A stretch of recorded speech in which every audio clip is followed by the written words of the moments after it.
বুধবার বৃহস্পতিবারের পর শুক্রবার পশ্চিমবঙ্গের বাংলাদেশ সীমান্ত লাগোয়া এলাকায় জারি রইল মহা জঙ্গলরাজ। ইন্ডি জোট শাসিত রাজ্যে পরিযায়ী শ্রমিকের মৃত্যুতে জাতীয় সড়ক অবরোধ করে ঘণ্টার পর ঘণ্টা অবরোধ চালালো সমাজবিরোধীরা। ফের ট্রেন লক্ষ্য করে ছোড়া হলো ইট। কোনো ক্রমে প্রাণ হাতে নিয়ে ট্রেন থেকে নেমে পালালেন যাত্রীরা, যার জেরে ভোগান্তির মধ্যে পড়লেন নিরীহ যাত্রীরা।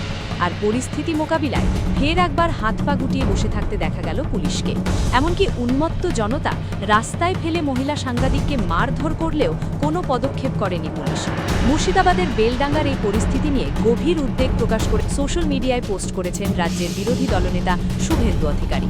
আর পরপর 3 দিন একই ধরনের ঘটনায় প্রশ্ন উঠছে, তবে কি পশ্চিমবঙ্গের বাংলাদেশ সীমান্তবর্তী জেলাগুলির ইসলামীকরণ সম্পূর্ণ? বুধবার এই মুর্শিদাবাদেরই আর এক প্রান্ত ফরাক্কায় স্থানীয় তৃণমূল বিধায়কের নেতৃত্বে বিডিও অফিসে ভাঙচুর চালিয়েছিল জেহাদিরা।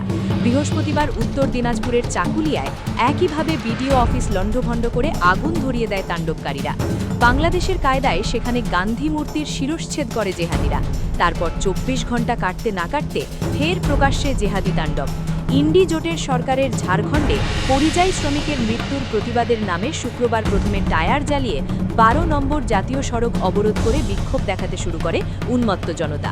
যে ঝাড়খণ্ডের মুখ্যমন্ত্রী হেমন্ত সোরেনের হেলিকপ্টার নিয়ে কয়েকদিন আগেই রামপুরহাটে সভা করতে গিয়েছিলেন অভিষেক বন্দ্যোপাধ্যায়, সেখান থেকে এলো যুবকের নিথর দেহ। পরিবারের লোকেরাই জানাচ্ছেন, আলাউদ্দিন শেখ নামে ওই পরিযায়ী শ্রমিকের ঝুলন্ত দেহ উদ্ধার হয়েছে। তারপরেও তাকে খুন করা হয়েছে বলে শুক্রবারের নমাজের পর শুরু হয় পথ অবরোধ। এরপর রেল অবরোধ করে তারা। এর ফলে উত্তরবঙ্গের সঙ্গে দক্ষিণবঙ্গের যোগাযোগ কার্যত বিচ্ছিন্ন হয়ে যায়। অবরোধে আটকে পড়ে একের পর এক ট্রেন। তার মধ্যে প্রথম যে ট্রেনটি অবরোধ করা হয় সেটিকে লক্ষ্য করে পাথর ছোড়া হয় বলে অভিযোগ। এমনকি ট্রেনটিতে আগুন দেওয়ার চেষ্টারও অভিযোগ উঠেছে। কোনো ক্রমে ট্রেন থেকে নেমে পালান যাত্রীরা। প্রায় 3 ঘণ্টা অবরোধ চলার পর ঘটনাস্থলে পৌঁছন এসডিপিও। যুবকের মৃত্যুর সুবিচারের আশ্বাস দিলেও অবরোধের নামে তাণ্ডব চলতে থাকে। এরই মধ্যে জেলার এক বরিষ্ঠ মহিলা সাংবাদিককে নিগ্রহ করে তাণ্ডবকারীরা। তাকে রাস্তায় ফেলে মারা হয়, যার ফলে তার পায়ে ও মাথায় চোট লেগেছে। আক্রান্ত হয়েছেন তার ক্যামেরাম্যান সহ আরও এক সাংবাদিক। সামনে পুলিশ দাঁড়িয়ে থাকলেও কোনো পদক্ষেপ করেনি বলে অভিযোগ। বেলা গড়ালে অবরোধকারীদের দাবি মেনে সেখানে পৌঁছন জেলা শাসক। বেলডাঙ্গার ঘটনা নিয়ে গভীর উদ্বেগ প্রকাশ করে সোশ্যাল মিডিয়ায় পোস্ট করেছেন রাজ্যের বিরোধী দলনেতা শুভেন্দু অধিকারী। তিনি লিখেছেন, গত 3 দিন ধরে পশ্চিমবঙ্গে অরাজকতা আগুনের মতো ছড়াচ্ছে। আমি ডিজিপিকে বলবো পরিস্থিতি নিয়ন্ত্রণে আনতে বাহিনী মোতায়েন করুন।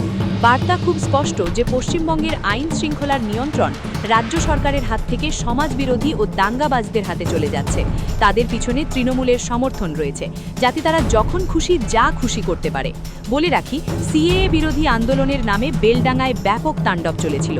পুড়িয়ে দেওয়া হয়েছিল আস্ত একটা ট্রেন। সেই বেলডাঙ্গায় আরও একবার চরম অরাজকতা ও নৈরাজ্য দেখলেন রাজ্যের মানুষ, যার জেরে ভোগান্তি পোহাতে হলো ট্রেন ও সড়ক পথের হাজার হাজার যাত্রীকে। প্রশ্ন উঠছে, অনুপ্রবেশ ঘটিয়ে পশ্চিমবঙ্গের সীমান্তবর্তী এলাকাগুলির ইসলামীকরণ কি সম্পূর্ণ হয়ে গিয়েছে? তাই কি পুলিশ প্রশাসনের পরোয়া করছে না তাণ্ডবকারীরা? নাকি তাণ্ডবকারীরা জানে তাদের গায়ে হাত দেওয়ার সাহস নেই মমতা বন্দ্যোপাধ্যায়ের? ব্যুরো রিপোর্ট, মাধ্যম।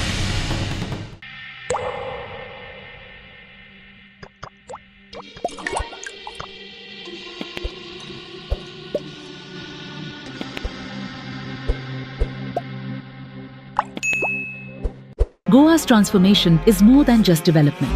It's about progress and a brighter future for all. Bridges that unite aspirations, highways that bring communities closer, world-class airports welcoming opportunities.